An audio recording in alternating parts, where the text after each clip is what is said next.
வணக்கம். நான் உங்கள் ஜெய்சங்கர். இந்த லேக்ஸ் ப்ரோவில் வரக்கூடிய வீடியோஸ் வந்து உங்களுக்கு ஜஸ்ட் ஒரு ஸ்டடி பர்பஸ்க்காக வேண்டி தான் நம்ம அப்டேட் பண்ணுறோம். இதை பைசல் ரெக்கமெண்டேஷனாக நீங்கள் கன்சிடர் பண்ண வேண்டாம்.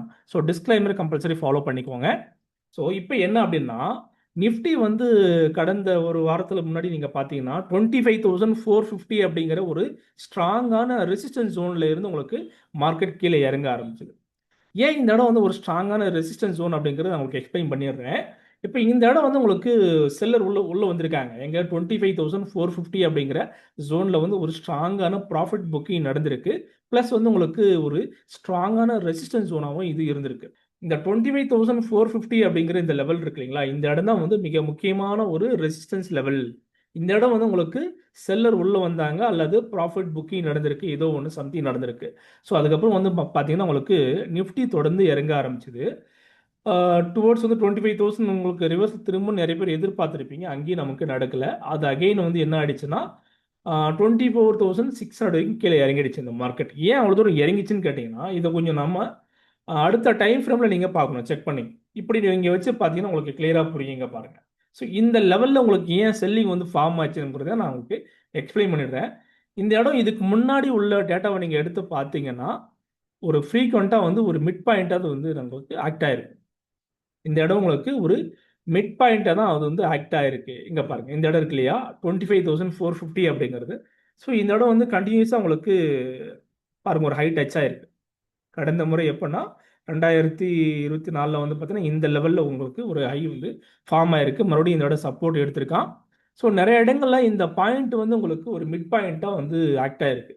ஸோ அந்த இடத்துலேருந்து இறங்க ஆரம்பிச்சது அகைன் வந்து டுவோர்ட்ஸ் நமக்கு இந்த சப்போர்ட் நோக்கி வந்து அதுன்னு இந்த சப்போர்ட் எங்கெல்லாம் உங்களுக்கு வந்து மேட்ச் ஆயிருக்குன்னு பாருங்க. இதோட சப்போர்ட்டும் உங்களுக்கு மேட்ச் ஆயிருக்கும், இந்த லைனோட சப்போர்ட்டும் நமக்கு மேட்ச் ஆயிருக்கும்.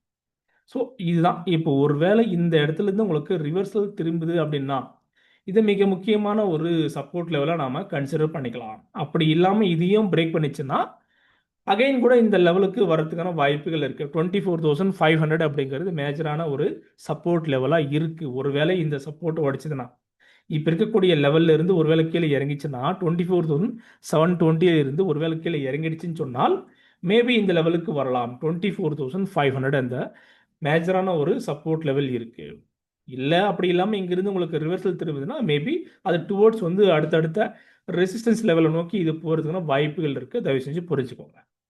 இப்போ இருக்கக்கூடியது என்ன 24,700 அந்த ரேஞ்சில் வந்து ட்ரேட் ஆகிட்டு இருக்கா நிஃப்டியை பொறுத்த வரைக்கும். ஸோ அடுத்ததான் நம்ம இருக்கக்கூடிய இமிடியட் ரெசிஸ்டன்ஸ் லெவல் எங்கே இருக்குன்னு பார்த்தோம்னா இதுதான் 25,000 அண்ட் 25,100 அப்படிங்கிறது மிக முக்கியமான ஒரு ரெசிஸ்டன்ஸ் லெவலாக நமக்கு இருக்குது. வெயிட் பண்ணி பார்ப்போம். வருமானு கேட்டிங்கன்னா மேபி போகலாம்.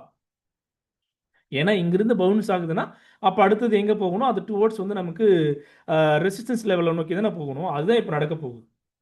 ஸோ காலையிலே நம்ம வந்து ஒரு வியூ கொடுத்துருந்தோம். இந்த இடத்துல ட்ரேட் ஆகிட்டு இருக்கும்போது 24,720 அந்த ரேஞ்சில் இருக்கும்போது நான் என்ன சொன்னேன்னா டுவோர்ட்ஸ் வந்து நமக்கு ஒரு 24,800 வரைக்கும் ஒரு ஹை நம்ம எதிர்பார்க்கலாம். அகைன் வந்து டுவோர்ட்ஸ் இந்த சப்போர்ட் லெவல் வரதுக்கும் வாய்ப்புகள் இருக்குன்னு நான் சொல்லிடுறேன். எக்ஸாக்டாக வந்து ஒர்க் ஆயிருக்கு. நமக்கு 24,620 அப்படிங்கிறது ஒரு சப்போர்ட் லெவல் நான் கொடுத்துருந்தேன். அக்யூரேட்டாக வந்து அங்கே தான் நமக்கு வந்து ஃபார்ம் ஆயிருக்கு. ஸோ அப்போ இதுக்கப்புறம் என்ன ஆகும்னு கேட்டோம்னா ஸோ இது வந்து இப்படியே க்ளோஸ் ஆயிடுச்சுன்னா ஒரு ஸ்ட்ராங்கான ஒரு சப்போர்ட் லெவலாக இது மாறதுக்கான வாய்ப்புகள் இருக்குது. அடுத்து நமக்கு இருக்கக்கூடிய ரெசிஸ்டன்ஸ் லெவல் என்ன, ஸோ 25,000 அப்படிங்கிறது 25,000 அல்லது 25,100 வந்து நமக்கு ரெசிஸ்டன்ஸ் லெவல் நமக்கு இருக்குது. வெயிட் பண்ணி பார்ப்போம். மேபி வந்து நாளையோ அல்லது இன்னைக்கே கூட நமக்கு அந்த லெவல் ரீச் ஆகலாம். சொல்ல முடியாது, எக்ஸாக்டாக வந்து சொல்ல முடியாது. வரக்கூடிய நாட்களில் இந்த ரெசிஸ்டன்ஸ் லெவல் அப்படிங்கிறது நமக்கு இருக்குது. வெயிட் பண்ணி நம்ம பார்ப்போம். ஓகேங்களா. ஸோ இதுக்கப்புறம் ஃபர்தராக இன்னும் இறங்குமான்னு கேட்டீங்கன்னாக்கா அடுத்து இருக்கக்கூடியது இதுதான் நமக்கு சப்போர்ட் எங்கே 24,500 அல்லது இந்த லெவல் வந்து ஒரு ஸ்ட்ராங்கான சப்போர்ட்டை நம்ம கன்சிடர் பண்ணிக்கலாம். ஸோ வெயிட் பண்ணி பார்ப்போம் ஃபர்தராக இன்னும் எவ்வளோ தூரம் மேலே போக போகுது இல்லை கீழே போக போகுது அப்படிங்கிறத. ஸோ இதை நம்ம வந்து ஜஸ்ட் ஒரு கணிச்சிருக்கோம். வெயிட் பண்ணி பார்ப்போம். ஓகேங்களா. மறக்காமல் நம்முடைய சேனலை வந்து சப்ஸ்கிரைப் பண்ணிக்கோங்க. உங்கள் ஃப்ரெண்ட்ஸ் அத்தனை பேருக்கும் ஃபார்வர்ட் பண்ணுங்கள். கமெண்ட் இருந்தால் மறக்காமல் பதிவு பண்ணுங்கள். லைக்ஸ் பண்ணிக்கோங்க. நன்றி.